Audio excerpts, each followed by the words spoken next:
Jersey! What's up, YouTube? We're here with Esala Wathuthantrige with another top 32 defeat at YCS Portland. What deck were you playing? I played Crusadia, Thunder, Orcust. I guess we'll just get started. So this deck's a little different than the usual Thunder deck. I can't really even call it Thunder deck anymore. It's just like a bunch of engines, and they're not any one of them is more dominant than the other, I'd say. But it's 50 cards just to try to like not draw the bricks, but then maximize on like all the combo pieces. So because of that, we just kind of maxed out on all the names. So we treated these guys like BA names, where you just want to see a combination of two of them, and like it gets you started. This is just the worst one to see, so we only played one because you can just search it. And if you draw it, you can still play. So it's not like worth playing more than one. There was like, I guess, some reason to play more than one, but obviously the deck was big as it is, and we didn't want to play more cards. This ended up being like the best one to open with because of the fusion trish that we played. I can talk about that later. So that's all the Crusadias, and then Dangers, basically the same logic. You just wanted to have free summons, and then like because you play such a large deck, you needed to play extra ones, so we played the one-ofs. These can obviously be very bad, but they were actually pretty good for me. I only missed a couple times, so I can't really complain about them. And then just having the level 8s is pretty relevant in this deck. And then the dragons, smaller dragon lineup than usual, I'd say. You know, one of these, and one Brotar, and two Destrudo. So my LP can only summon these three. So if I happen to draw all three, it gets kind of shitty. But I didn't really have a problem with it. And the Destrudo is just like a good extender. If you, let's say, they stop the Magus, which is correct, by the way. You're supposed to stop the Magus if you don't see that they already have a dragon. So having this, along with some of the other cards I play, actually make it so you can still guard dragon combo. But it wasn't to the point where we needed to see more of it, because I don't want to open two Destrudo ever, so I didn't play 3. And then the Thunder Dragon cards, this, and this. So we only one roar this time compared to like the usual 2, and there's actually a very specific reason for that. It's just because with the way this deck plays, you can always see your Thunder engine, even if you like don't draw a single Thunder Dragon card, which is why the deck was so strong. And that's why we only needed to play one roar, because you never had to see it. And then the last part is the Orcust part. So when this deck started, it was originally just this, because we didn't really want to play Orcust cards, we just wanted to play this card. But as we played with them more, these just helped extend so much, especially when they stop your Magius play, and if you do have like another dragon like Destrudo, you usually couldn't actually combo anyway because you were like missing one monster. But if you have these in your deck, you can just make Galatea, make LP where the Galatea is, right here. So you'd have, sorry, let's just look at an example. You would like have your Galatea, and then summon your LP here, and then link away with those guys to make triple burst, and you could only do that because you have a bunch of extra monsters from the Orcust play, and it came up a lot that that happened.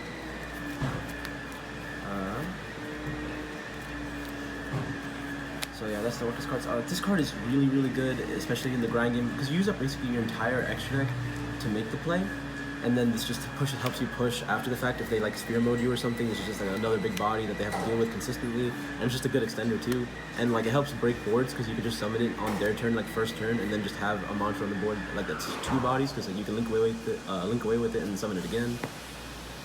And then the last monster in the deck was Sloth.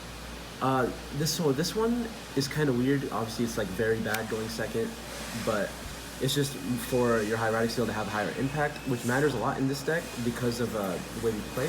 Because it is a Sekka's deck, but it also plays in Crescendo. So if you basically don't see these, you always search this and it's always live. But if you do see these, you always do it. Like you basically only not activate this card against like a mine deck, and you have to already know it's a mine deck. Otherwise, you'd always activate this card. In which case, this card does nothing. So on your end board, it's a lot less efficient because you just don't have a negate other than the hot red. So having the hieratic still have a body that's like this that you could summon with Dingirsu protecting it was really good. And then that was the entire deck. It's 50 cards. Going into the extra deck, it's a lot of one-ofs because it's just a bunch of different combo pieces.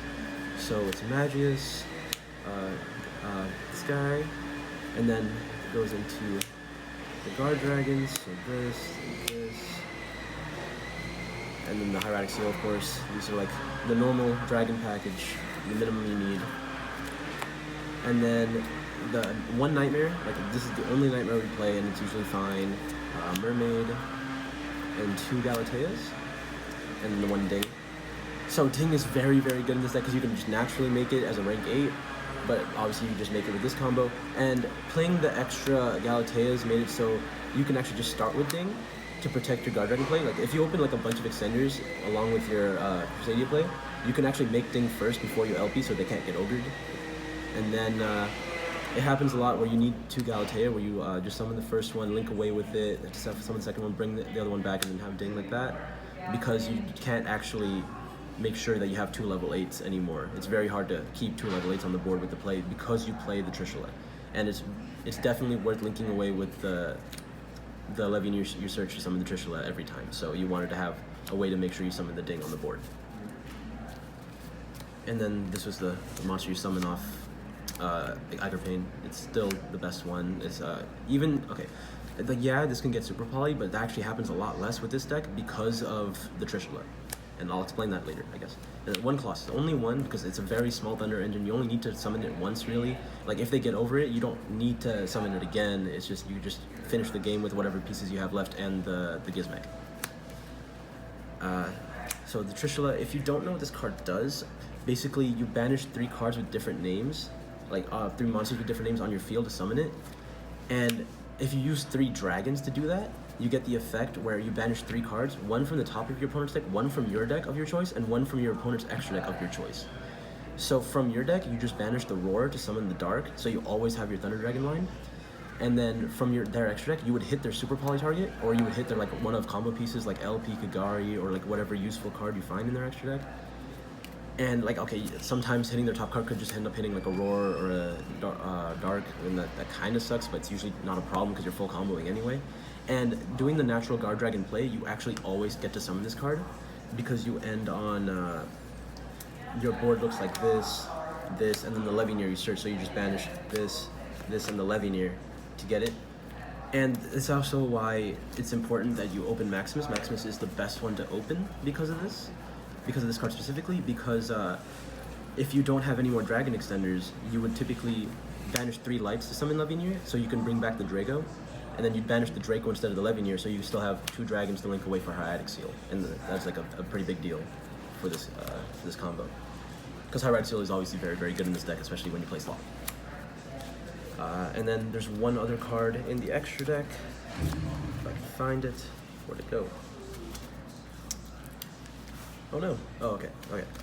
So it's technically a 14-card extra deck because the last card we played, we didn't need anything else like mandatory. There was all the cards that we wanted to play, like Saryuja, Pisti, but if I wanted to play either of those, you had to play both of them to make it actually worth it while. Or like Unicorn, those like the flex spots we really wanted, maybe a second Ding. But we didn't need any of those specifically, so we just played our Super Poly target in our main deck, and so they never got see us siding in any extra deck cards, so they don't expect us to play Super Poly, and it was just super nice to have. And also our side deck was pretty tight anyway, so it was just put in our main deck. And then going into the side, we sided a lot for combo mirrors, so because I thought the deck dealt very well with like back row decks, so we mainly focused on combo decks for the side. So it's 3 Gammas in the driver, 3 Twin just for the back row decks, of course. 2 Mind Control. Based on the UDS, I thought there was going to be a lot more Pure Thunder, and Pure Thunder can be a problem because there's not too many things you can do to a Titan after you ding the first time. Like that's another reason why we decided to play the more Orcust cards, is that we have more access to ding. We just want more options to get over their boards because they're very hard. Like their cards are very sticky and they're hard to deal with. And this is just if you have this card against them going second, you just automatically win because there's no way they stop you from attacking. And every monster is super big. And then 3 Super Poly because it's just so easy to clear boards with this deck. And like if you just get rid of 2 negates, there's just no way they'll ever win because you just have so many bodies to keep up with it. And then lastly, we have 3 Impermanents. So we specifically played Gamma Impermanents because these are the hardest ones to stop. Like usually when you have these ones, they actually do something every time because like they don't get called by the grave. They're just so hard to interact with, and they're just very, very high impact, which is the kind of hand traps you need in a combo deck where you're not expected to see multiple. You're just going to see one, so you need it to work when you have it. So these are like the highest impact, and they're both like fine if you go first or second. So like if you draw them as your 6th card, it's actually not terrible because you can still find use for them. Like this still hits Colossus, still hits like whatever thing on their board. This you can actually use with Lambda sometimes. It's come up a couple times, like against Pendulum. It actually had it where I summoned Lambda, and then after the fact, they Vortex something, and I gammed the Vortex, and that was crazy. That was just game automatically. Yeah, so that's it for the side. And that's, yeah, basically it for the deck.